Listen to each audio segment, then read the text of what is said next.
I think by now it's safe to say, shouldn't be terribly controversial to say that not only what they're saying out of the SEC, but actually how they're conducting business, again, is strongly consistent with a strategy of we think crypto is a mistake.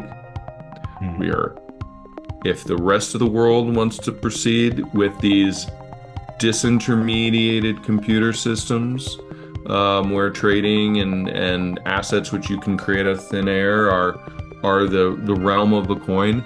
The rest of the world can go with God, but cut the United States out of it.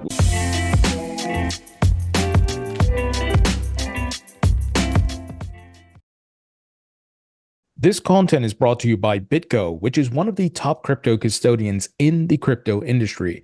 BitGo works with many big companies and brands, such as Pantera Capital, Bitstamp, and Bitcoin IRA. Nike also selected BitGo to power its wallets for its NFTs. And BitGo has many great services, such as hot wallets, custodial wallets, self-managed cold wallets, and NFT wallets. Many institutions trust BitGo with its top-level security and incredible services such as being able to deploy your capital while it's in custody, which includes lending, borrowing, trading, staking, DeFi access, and more. If you'd like to learn more about BitGo, please visit bitgo.com, link in the description. Welcome to the Thinking Crypto podcast, your home for cryptocurrency news and interviews. With me today is Bill Hughes, who's the Senior Counsel and Director of Global Regulatory Matters at Consensys. Bill, great to have you on. It's great to be here with you. Thank you for having me. Bill, let's start with your background. Where are you from and what's your professional background? Born and raised in Washington, D.C., and after attending law school at the University of Virginia, I went into litigation up in New York, then went back into government, serving most recently at the Department of Justice, working with the Deputy Attorney General, the Chief Operating Officer of the Department of Justice. I then had by that point become completely obsessed with the crypto ecosystem and decided to forego an opportunity to go back into private practice at a law firm and instead really want to dig into the crypto ecosystem. I found a wonderful opportunity at Consensys to help them navigate the regulatory landscape and really think about things such as regulatory risk.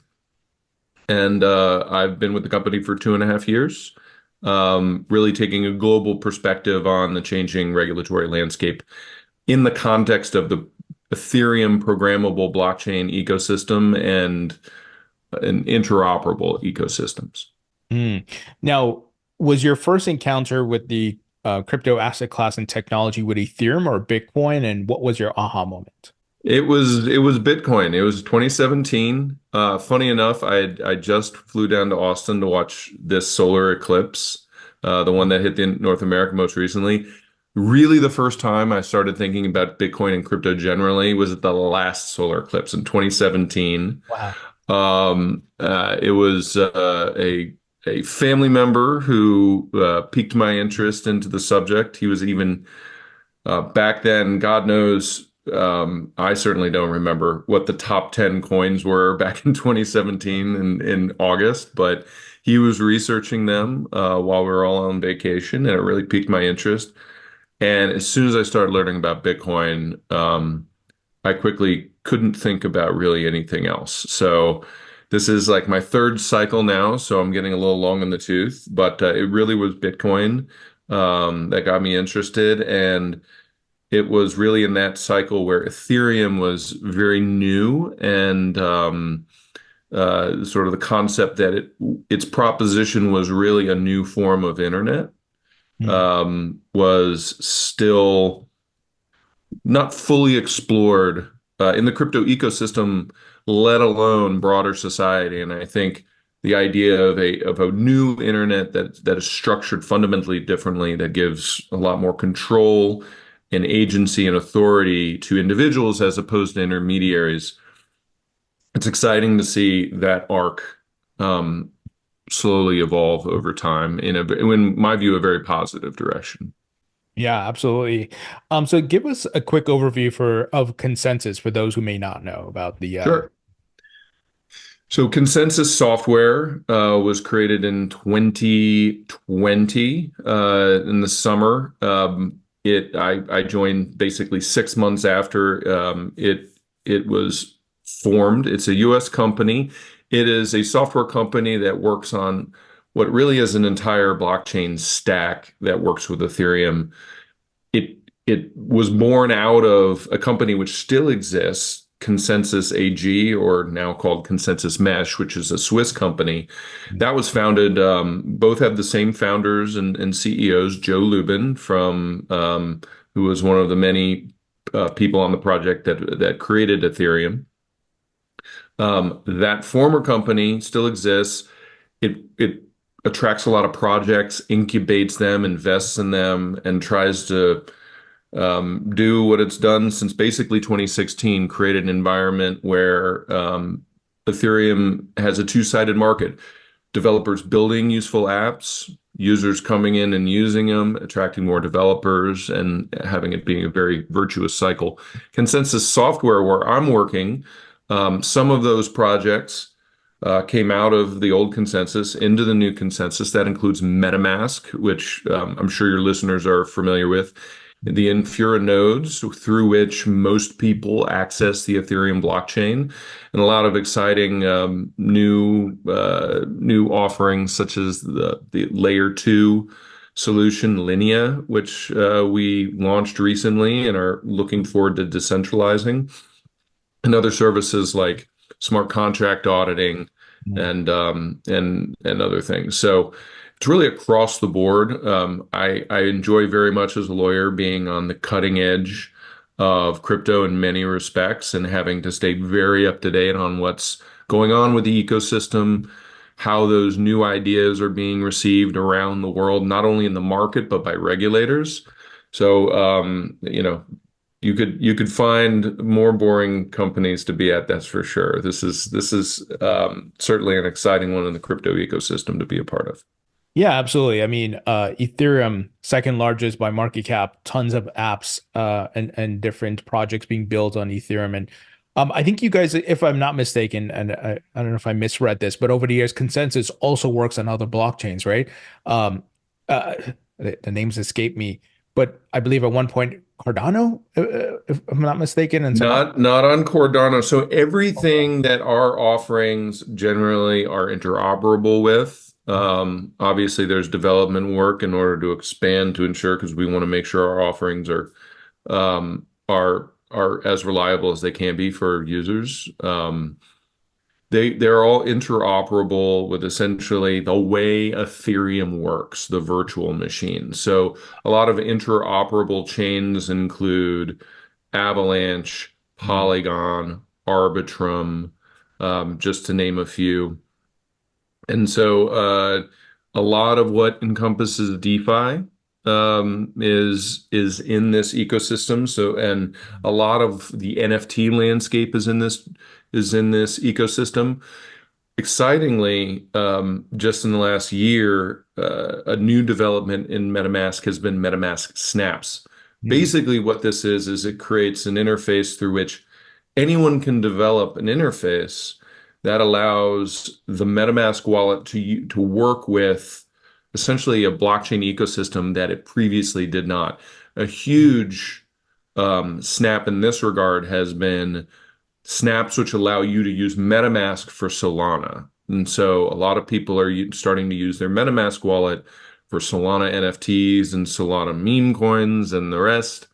And that was basically a third party using the MetaMask interface as a development platform to create something new, which is very exciting for us as a company to be part of. Yeah, absolutely. I know many blockchains integrate the EVM, and which is pretty amazing when you think about it, the entire ecosystem using the EVM. And so I don't know if you can answer this because you're not on the, one of the developers on the technical side. Was that the goal of the EVM to get it, used by different chains to have more interoperability and much more? I don't know whether it's necessarily a goal for the EVM to sort of be the one virtual machine to rule them all. I think it's probably safe to say that You want the virtual machine to be as useful and efficient as possible. And it's just the nature of markets and network effects that as you have a big concentration of developers and a big concentration of apps that users will migrate there, and then it happens to be a very virtuous cycle. And so um, MetaMask has millions and millions of users. Lots of people build their apps to work with MetaMask because they know the user base is there.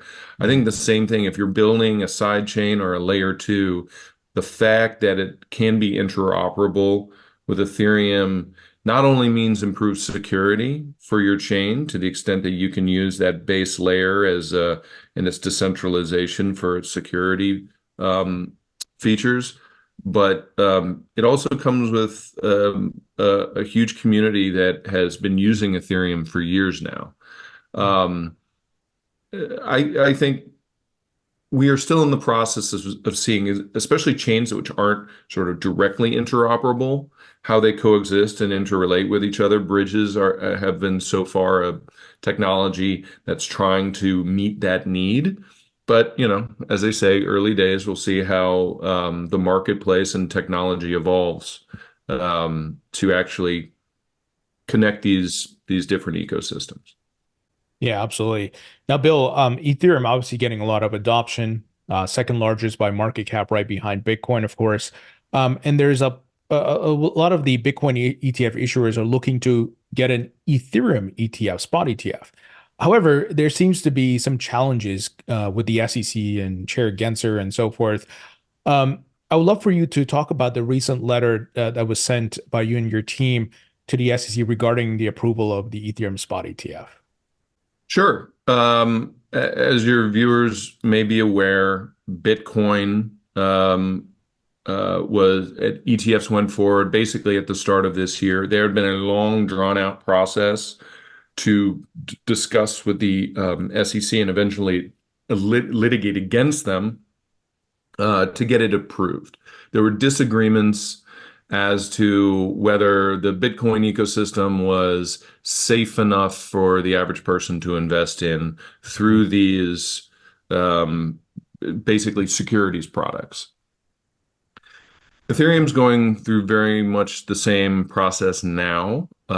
There early on was a lot of there was a lot of let's say optimism about the SEC approving the an Ethereum spot ETF because Ethereum futures ETFs have been approved, Mhm. and it looks very much like a Bitcoin ETF. So the logical next step would be, for similar reasons, approve an Ethereum ETF.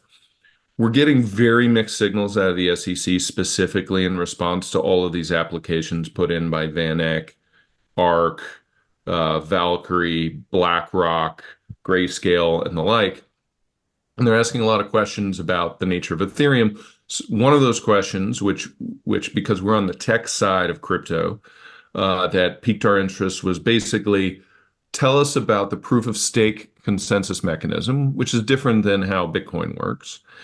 And what, if any, concerns regarding fraud or manipulation of Ethereum that consensus mechanism poses, and other concentration in the Ethereum community. And these are areas that we're very knowledgeable about, and we think the SEC could benefit from getting our perspective. So we submitted a letter basically addressing that the proof of stake consensus mechanism, um, there's no meaningful risk of fraud or manipulation. In fact, the way it's designed is in some ways very similar to the way Bitcoin works to ensure that the transactions are manipulated, that people aren't defrauded.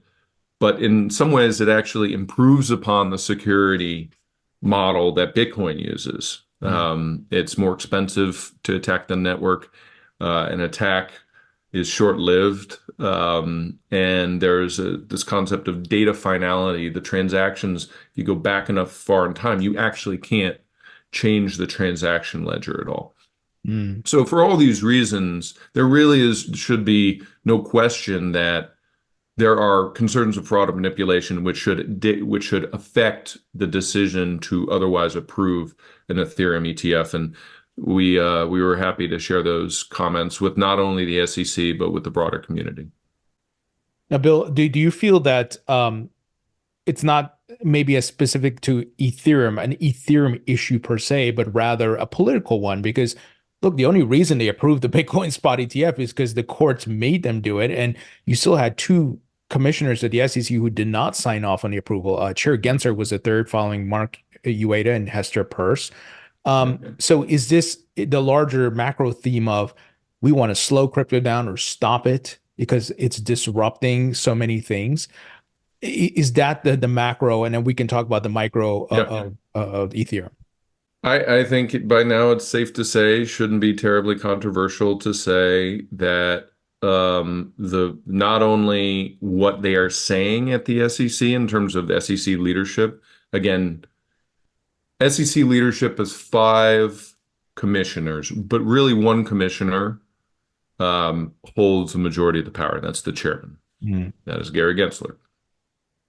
Not only what they're saying out of the SEC, but actually how they're conducting business, again, is strongly consistent with a strategy of we think crypto is a mistake. Mm. We are, if the rest of the world wants to proceed with these disintermediated computer systems, where trading and assets which you can create out of thin air are the realm of the coin. The rest of the world can go with God, but cut the United States out of it. What we have is a good thing. The SEC does a good job. Our capital markets are strong. We don't need to be changing horses to this new way of doing business. It's safe to say that that's kind of the majority opinion, certainly the opinion, as far as outward objective evidence suggests, of SEC leadership. And so I think that's manifesting itself in the discussion about the Ethereum ETF conversation. They got huge criticism from people who otherwise they consider allies, the current leadership of the SEC considers allies, for approving the Bitcoin ETF in light of the DC Circuit Court opinion, which for basically 95 to 99% of people ended the discussion. They had to do it. Yeah. There are some people very close to the leadership in the SEC who insist that they made the wrong choice by approving it after the court decision. They should have rejected it again. Mm. I think that's way off a ledge. But it goes to show you the type of organized, persistent antagonism that is, I think, generally behind this view of the market and of crypto specifically.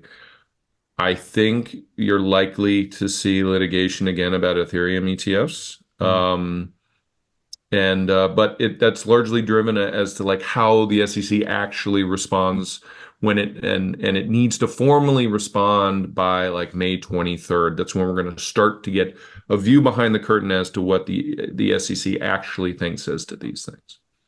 So on that note of litigation, and correct me if I'm wrong here, the litigation that took place between Grayscale and the SEC was just between those parties. There were no other issuers. Now there's a lot of issuers. You got BlackRock and Fidelity and so forth. So could the SEC get a lawsuit from each of these folks? Potentially. Really, it will depend on their reasoning with respect to the first two.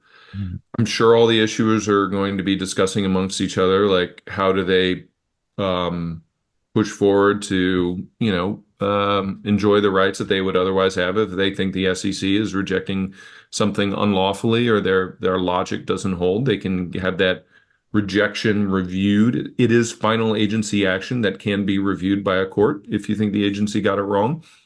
So precisely how to proceed, we will see. I suspect it will not be. I suspect you'll probably get one, maybe two lawsuits that really focus on the core issues rather than a number of redundant lawsuits. But Yeah. um, the thing about litigation is it's not just about the merits of the case, the process through which you litigate the case, the strategy, the blocking and tackling of litigating can sometimes meaningfully affect the outcome. And so these are very sophisticated players. I think they will, if they choose to proceed in a lawsuit, will do so as smartly as possible. And that could include bringing lots of lawsuits. Mm. Um, Dumb question. Could they come together and have a group lawsuit, if that makes sense? Sure. There are frequent instances in which a case is brought by a number of plaintiffs, Mm. each asking for relief with respect to something a little different, but basically all their claims are very similar. And Mm. so it makes sense to collapse all of what they're asking a court to do into one package, one complaint. So they could do that. Alternatively, you could have the best plaintiff go forward Sure. to get the best outcome for that plaintiff, and then the with the idea being that the court's determination would be equally applicable across the board. And so it's just a more efficient outcome. Maybe some of those applicants who deal with the SEC often maybe are a bit squeamish, more Mm. squeamish than, people in crypto maybe, for bringing a lawsuit against the SEC. So we'll see how it unfolds, but I think the weight of opinion is that we can expect a rejection of these products come May, and Mm. that for them to eventually be approved by this leadership in the SEC will require a fight in court. Let's say they rejected the case. You have BlackRock and whoever else, decides to file a lawsuit. Let's say the election goes, Biden doesn't get reelected, and that means Gensler is out. Uh, could the new SEC chair, whether I'm assuming will be a Republican appointed, um, would come in and say, okay, I'm going to approve this, just drop all this stuff. Could that happen? Could that be a scenario that plays out? It certainly new leadership would certainly mean a different SEC on a number of bases. Hmm. As a general matter, new leadership does not necessarily change how the staff at the SEC, which is, staff work from one set of leaders to another, to another, to another over a long period of time. Um, you don't necessarily see immediate about faces Hmm. um, among the staff or the agency as a whole as to a position they've taken for years. But priorities change, policies change. You could see if there's new leadership, whether that's Republican or Democrat, frankly. Just because if Gary Gensler leaves, if Biden wins another term, and Chairman Gensler leaves at the end of the year because he didn't get any other spot in the administration, Hmm. and he just wants to leave on his own terms. Um, New leadership could be like, look, our policy on this is different. Maybe we think we haven't been true to our word, that we're not a merits regulator. And in fact, we're making a decision that this is all stupid to invest in. And really, that's not our job. They could instead take a number of different tacks, which would, let's say, result in the parties coming to an agreement that the active litigations should be paused while maybe a new process is worked out, maybe new applications are filed, and an actual productive back and forth about those applications is done. And eventually, if things work out, you could certainly move to withdraw the case and a court can enter that. So you certainly could see that. Whether it will come to that is hard to say. For sure. All right, so let's jump to the micro of Ethereum. Under the Jay Clayton administration, or as the chair of the SEC, him and Bill Hmm. Hinman gave clarity on Ethereum that it's not a security. Fast forward, Ethereum futures and all these things were approved. The CFTC views it as a commodity. But then Gary Gensler comes into office. He refuses to echo the statements of Bill Hinman and Jay Clayton. Recently, Rostin Benham, chair of the CFTC, testified saying he's not sure what the SEC is doing here, especially with the approval of Prometheum's license to custody Ethereum as a Yeah, security. yeah. And then you have rumors, and this hasn't been confirmed, but or reports, I should say, of the Ethereum Foundation getting, I don't know, what is it, a Wells notice or something like that? I don't know, or something. Yeah, administrative subpoenas. That's the And rumor. yeah, so what the hell is going on here? Yeah, Is this once again going back to the political thing? Gensler's playing games here. Maybe he's trying to use this as a delay tactic. I don't know. it's hard to say what it's impossible to say what's going on in his head necessarily because no one really knows. But from what is being reported, from what you can sort of see in the public sphere, the SEC has been completely mixed messaged on Ethereum recently. The chairman has been purposefully evasive in public forums about the status of Ethereum, and I think once that started happening, that was a big sign that the understanding of the market. Well, it was certainly a latent way to do it, a covert way to do it, but if Ethereum was so established as a commodity across the board, then the SEC commissioner should have no problem stating such. The fact that he wasn't was, in my view, a subtle but important indication that something was afoot. Mm. Um, those messages, however, I completely get how the market has been so certain to this date.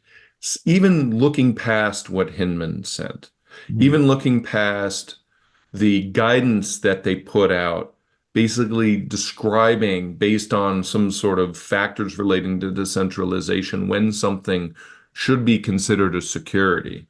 I think if you read that 2019 document and you look at Ethereum, you think Ethereum clearly passes the test. It's no longer a security. Even aside all that, as recently as October 2023, we are talking 6 months ago, Mm.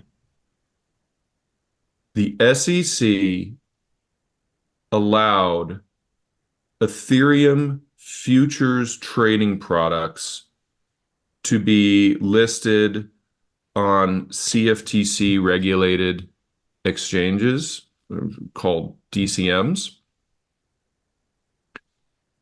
Implicitly, that means that they don't view Ethereum, which is the spot asset that the future is tethered to, Mm. is a security. If it were a security, they couldn't just hand the Ethereum futures product over to the CFTC and say it doesn't impact us. There's a whole process of through which securities futures are supervised, really by both of these agencies. So Right. 6 months ago, you have the SEC stating pretty definitively, although it's an implicit statement, that Ethereum is not a security. I think the reports reflect a very recent acceleration in scrutiny of Ethereum. I suppose that, to the extent the SEC is interested in looking at the Ethereum Foundation for the role they play in being somewhat of a Schelling point in Ethereum development, that seems to jive with how the SEC generally sees the world. There's always somebody at the center of it that you can point to and say you're responsible, Mm. even though that's really not how Ethereum works in practice. They'll view it with the lenses that they view traditional finance in with. And so I think we should take these reports seriously, that they may completely flip their Mm. position on Ethereum, and I think that would have really remarkable and negative impacts on the market generally and investors and people who just use this technology separate and apart from any sort of investment use case that there is, because it'll have an impact on them too. Yeah.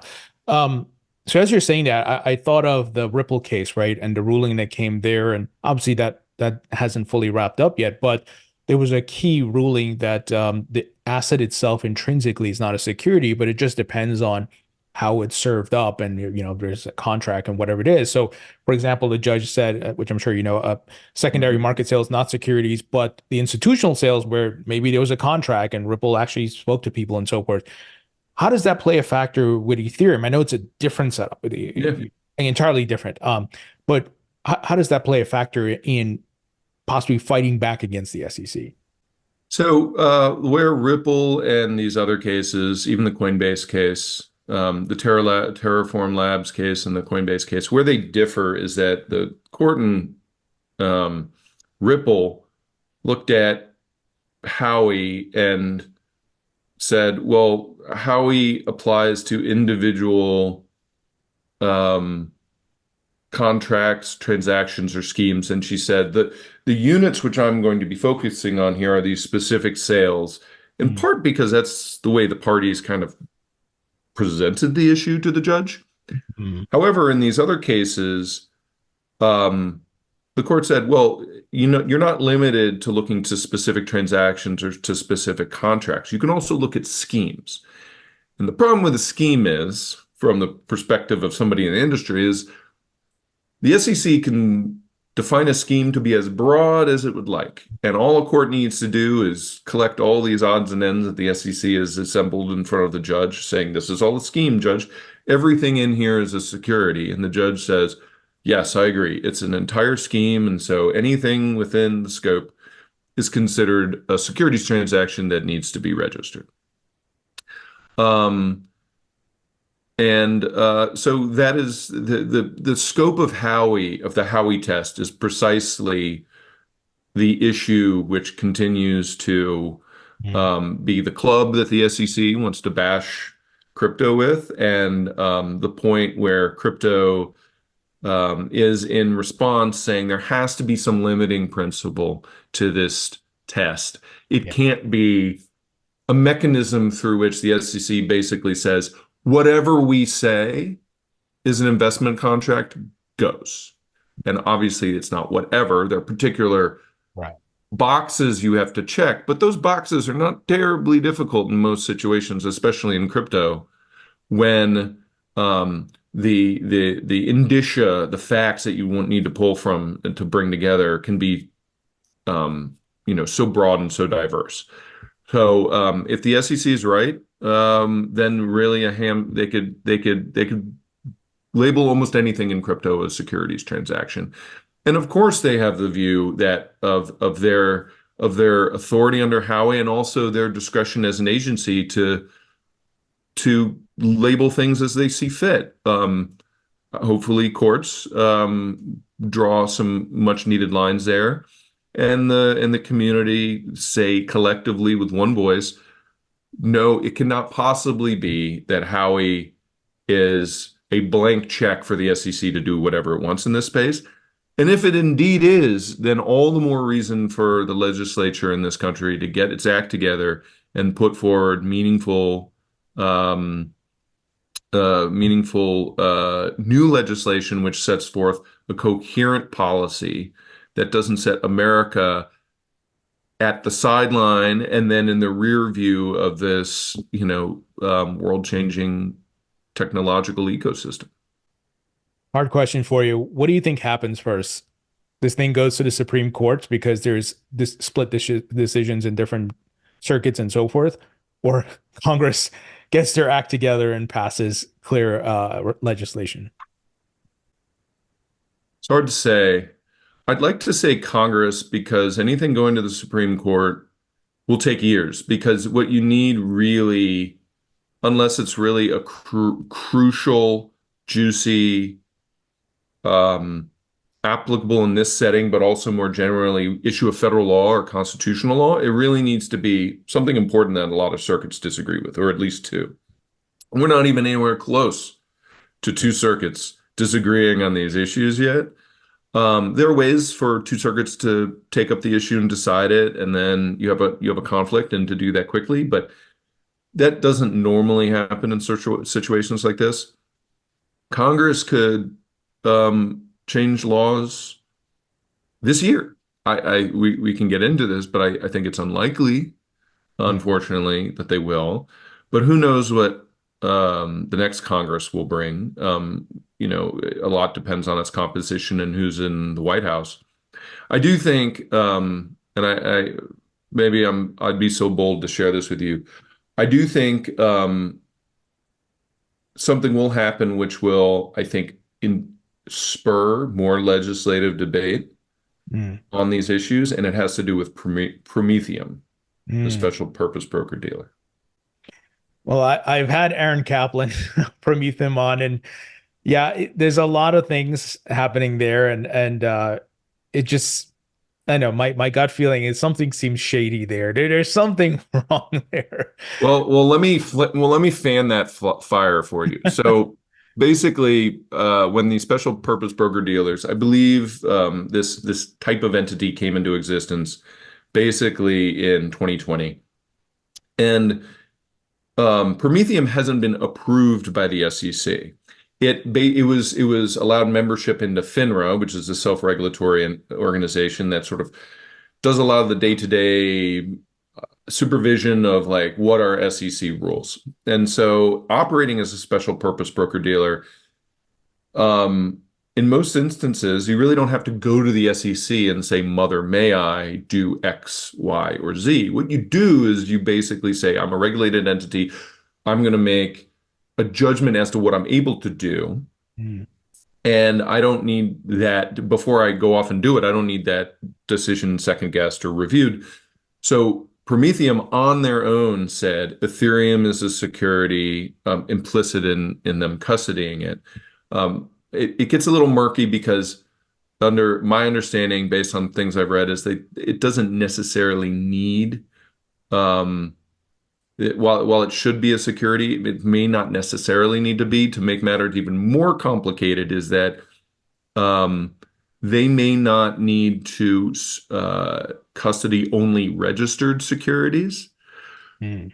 The long story short is there is a scenario, it appears, where by virtue of Prometheum saying on its own, we are going to custody Ethereum, the implication that it is a security would open an opportunity for the SEC to revisit the issue. And how it would revisit the issue is essentially finally talk to the CFTC and say, hey, um, our view as to Ethereum has changed. We understand that there are um, products that are traded on exchanges that only use supervised. That could no longer happen given our change of view. Let's talk about a process through which we can try to keep the market as stable as possible, but transition the regulatory regime from being just CFTC to being combined because these are futures of securities.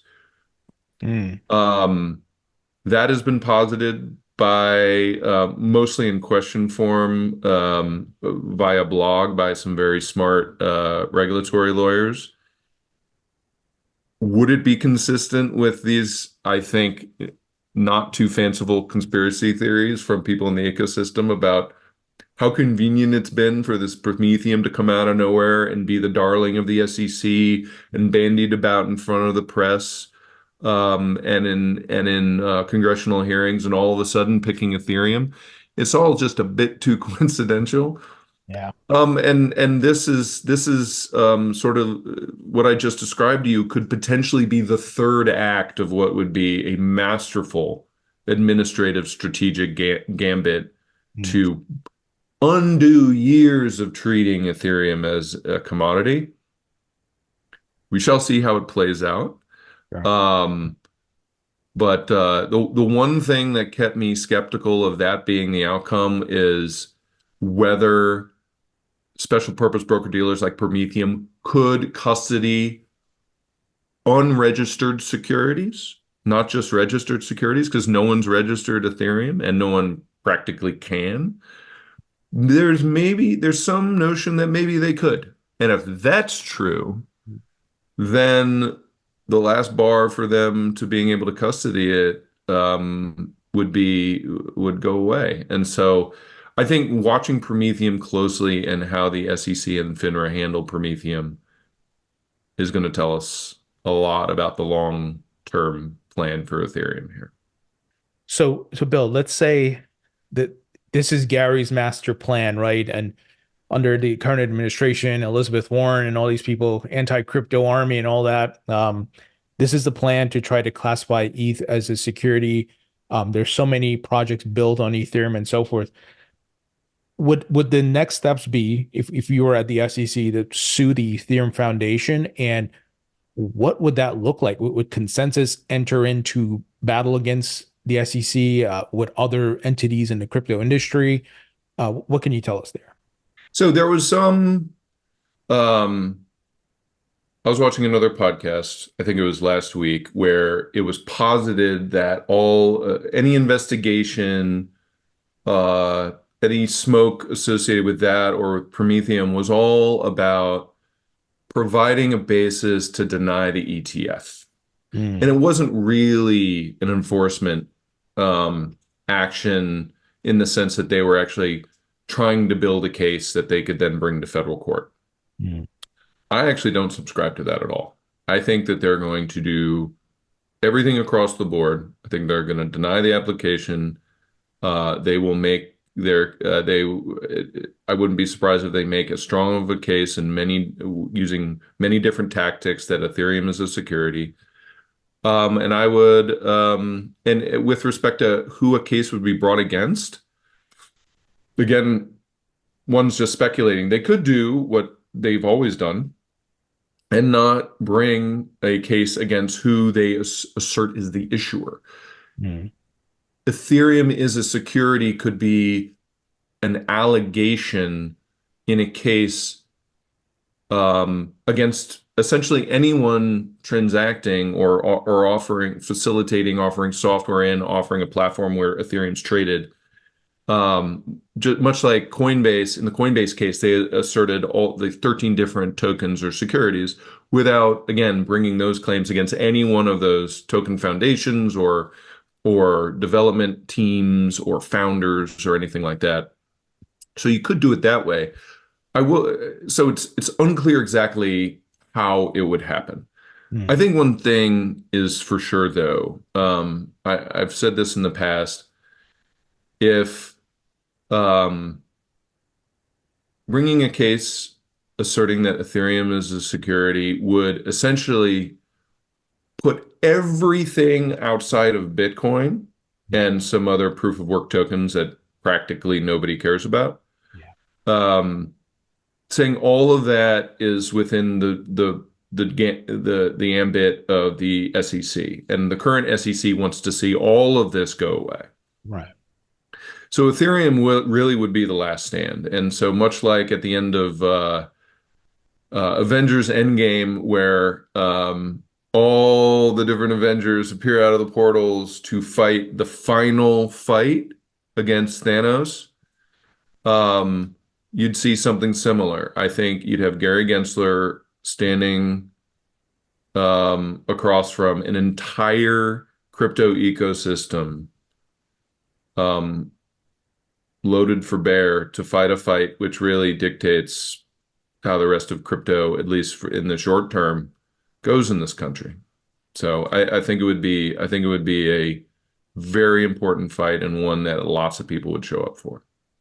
Absolutely. That would be really crazy for the market, and I'm hoping if it does get to that, that Congress they would be forced to act like immediately. Like you have an entire industry because what we're seeing too is folks are suing the SEC, countersuing, being proactive, like not even waiting for any type of Wells notice or anything. We're gonna sue you because we want to know what the hell is going on? What's security? What's not? What about secondary market sales?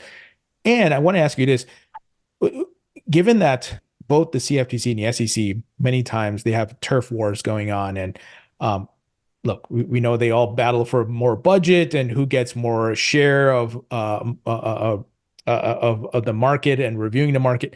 So would the CFTC join the crypto industry in fighting against the SEC here? Is that even possible? I there are turf wars. I would be extraordinarily surprised whether that they would take any dispute to the judiciary branch Mm. for resolution. That's generally really not how things happen. When it comes down to it, what the CFTC thinks and says does matter. It certainly matters to the market. It should matter in the interest of just sort of federal government speaking with one voice, for the Biden administration speaking with one voice on issues. It doesn't help anybody to have two different appendages of this same executive authority saying completely different things about the legal status of certain conduct. Mm. That said, the simple truth about securities is that the CFTC does not, their view that something is not a security is not afforded weight in contra in comparison to what the SEC has to say about it. If the SEC declares something a security, then it's a security for purposes of the executive branch's position on it. I think what notably you see here is including very recently, the chairman of the CFTC appearing to tell Congress, who funds these agencies and supervises them, he has absolutely no understanding why the SEC has proceeded along this path, appearing to be preparing to declare Ethereum a security.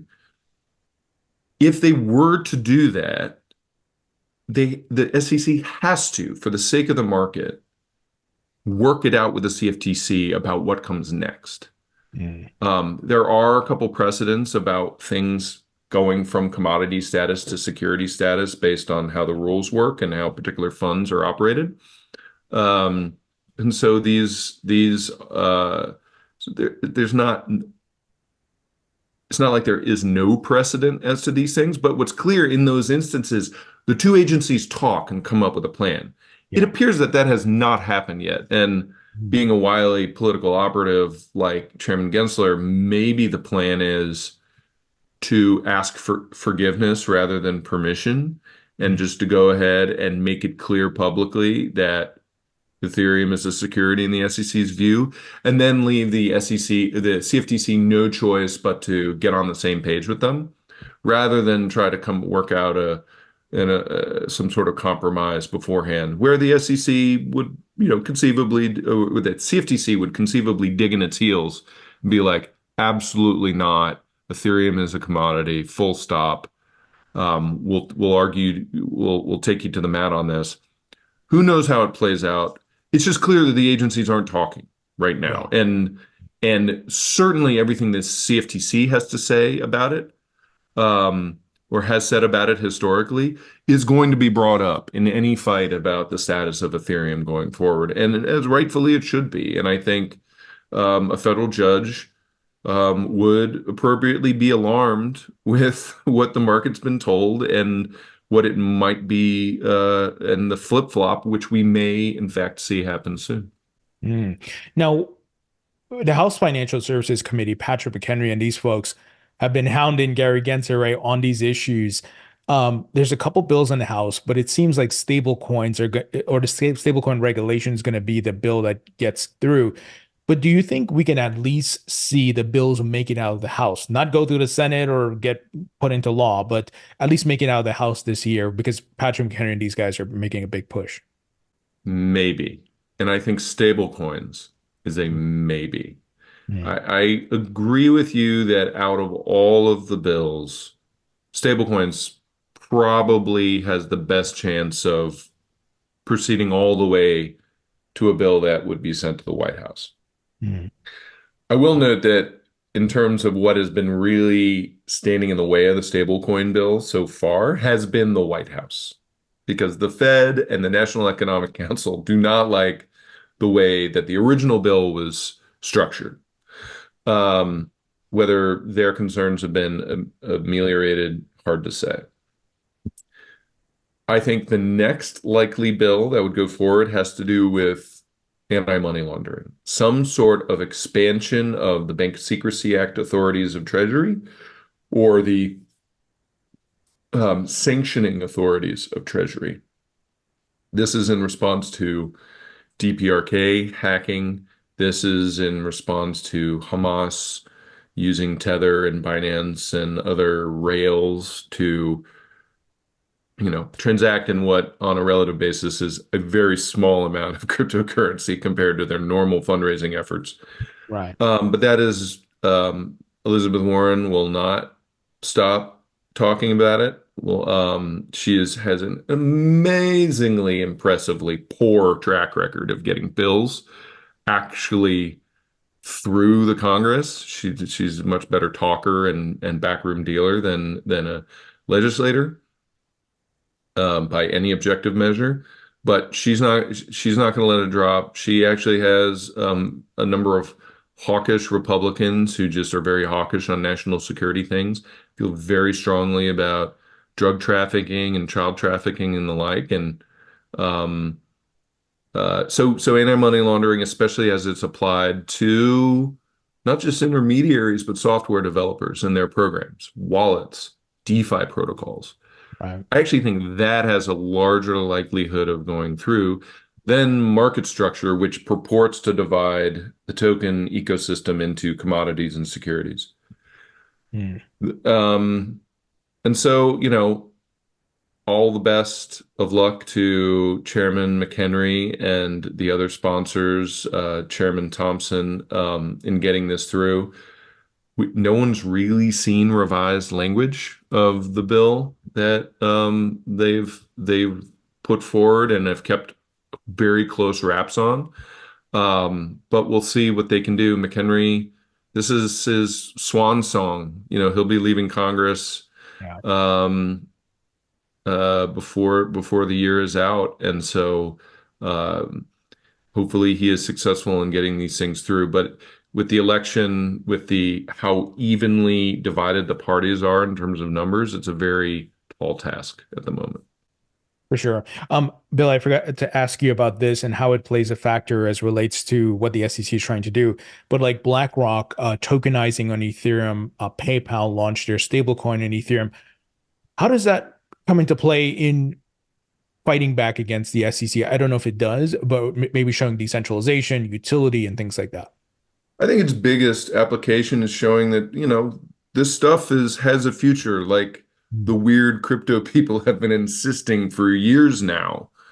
When Larry Fink says, yeah, they're right, it's a big deal. More people who tuned you out because you were nuts Mm. or you were different, you were a little radical, a little rough around the edges, will start listening to you and be interested into the argument that you're saying this is not just a way to gamble on fundamentally worthless internet money. It's a new layer on which the world's economy can run. Certainly its financial markets can run, but it can also do lots of other stuff too.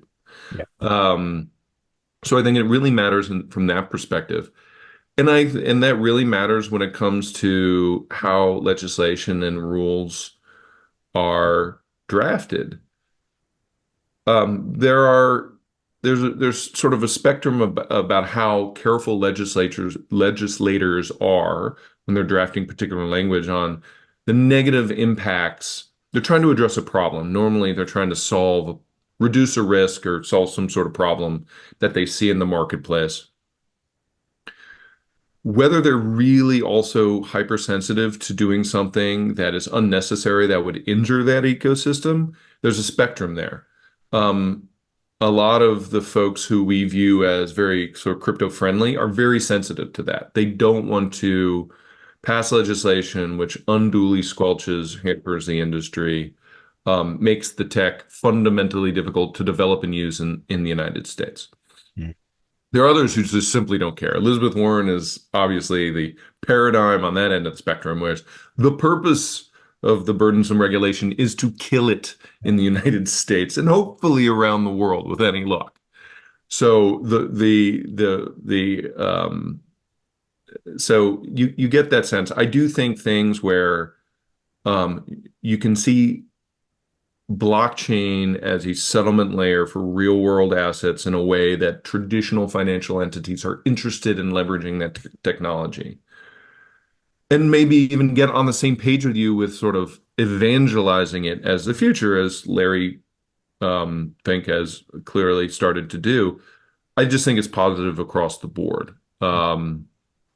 And we'll see what the future brings. Is it going to be this sort of crypto DeFi, a non-utopia that maybe some people on CT like strongly advocate for? Probably not. But at the end of the day, I think the market's going to dictate how it looks, and if we're going to onboard the biggest financial institutions in the world, let alone governments, the ecosystem, which is really just white space, is going to be built accordingly to suit their needs and to suit their risk profile. So I think you're going to see a range of offerings across the board, a range of protocols across the board that are really tailored to what people want. And I think that's one of the features of crypto, right? So it's Yeah, exciting to say the least. We've come a long way and, still have a long way to go. sure. Bill, I know I've kept you over time, so we can hit the wrap-up questions here. First, if you could create your own metaverse, what would the theme be? Gosh. Um, Honestly, I couldn't say. Where would you I want to think it would escape be to? I think it would be really neat, and I've not necessarily a metaverse, having a way to incentivize collective input on policy, I think would be really interesting. You know, um, betting markets actually do a fairly good job at sort of like assessing otherwise uncalculable risks. And I think there may be something really interesting about incentivizing smart, thoughtful, crowdsourced input on policy and having that be a more effective, fulsome way to like try to get to the right answers on questions which are very hard, right? And get around you know, the secret vested hidden interests of big players masquerading as the voice of the masses. Right. There's something there. There's something there, and if I ever have time to work on it, maybe I do that. For sure. And I got some rapid fire questions for you. First is favorite food. Let's say pizza because it's easy. Favorite fast food is Popeyes. Swear by Popeyes. Favorite musician or band. Really have liked the National for a long time, but if people have not checked out Gregory Alan Isakov, they should. Mm. Favorite movie. An 18-year-old me would have said Shawshank or Braveheart. Recently, I really loved Oppenheimer, and I'm pretty much one of these very, non-unique persons who think Interstellar is like a masterpiece. I mean, two of my top favorites, like Interstellar, and I love Oppenheimer. I Although, also love if no one has watched um, Margin Call, that's good too. great, great, great movie about an investment bank and Yeah, the collapse of the financial system. It's a endlessly rewatchable. yeah, I've watched it many times as well. The dialogue and all those things is really great. Favorite book. Favorite book when I was a kid, I loved The Killer Angels, which was a story about the Battle of Gettysburg. Hmm. Um, recently I just completed, again, completely pedestrian take for a crypto guy, but I recently completed all four books related to the three body problem. Hmm. It's the hardest, best sci-fi I've ever read in my life, and so I wholeheartedly approve it, or recommend it. So I would say recently the most captivated I've been in a book is the Three Body Problem series. Interesting. I'll check that out. And when you're not working at Consensys, what are you doing for fun? I got three kids, so I'm driving them to softball practice, picking them up from school. I love to cook. You may have seen our new puppy walking around in the background. She's a handful. Um, and exercising, and I'm like complete midlife guy right now where I really care that there are weeds in my lawn and it needs to be just so. And so I get to play chemistry mad scientist by, trying to kill some of the plants in my yard and not others. So, getting old is fun, and enjoying family life, and doing what dads do. That's what I do for fun. Bill, pleasure chatting with you. I gotta have you on because obviously this Ethereum situation is going to continue. So I gotta have you back on sooner than later. But thank you so much for joining me. My pleasure. It will be an exciting summer, to say the least. So, thank you for having me on.